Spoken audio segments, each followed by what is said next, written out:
making land. And they said, you can't make land anymore, but that's not true. Maybe you can't make the raw land, but you can sure make some usable land. This particular project is a piece of land that I had. If you look over here on this side right here, it used to go down about 8 feet right there or so. And we came in, we filled all that in, then we filled all the way back, and now we're filling back further. And our goal is to pick up maybe another 4 acres in the end of usable land, or 3 acres of usable land. We're right off of the interstate, so probably for each acre we can produce might be worth $1 million, somewhere between $500,000 and $1 million will be what it's worth right off of the interstate. What we have is we're hooked up with local trucking companies. The local trucking companies, whenever they're blasting and hauling, they're bringing the rock and the dirt over here.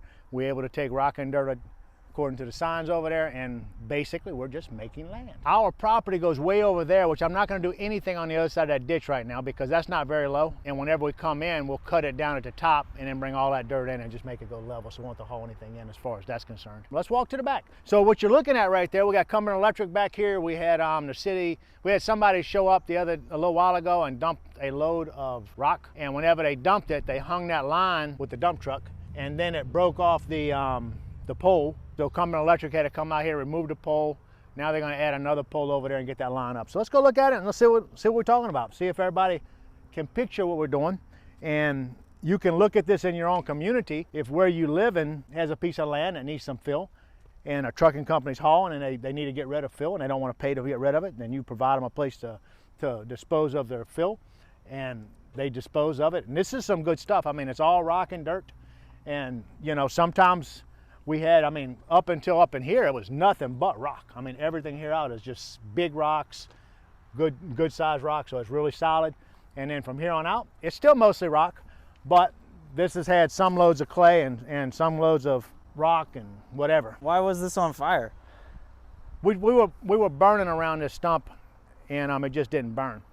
And then we made it so that the trucks can come in, they can pull around, pull up here, back up, and leave. And Gotcha. you know, give them a little bit of direction. So we're setting it up where any water that comes in runs off the back part of the hill.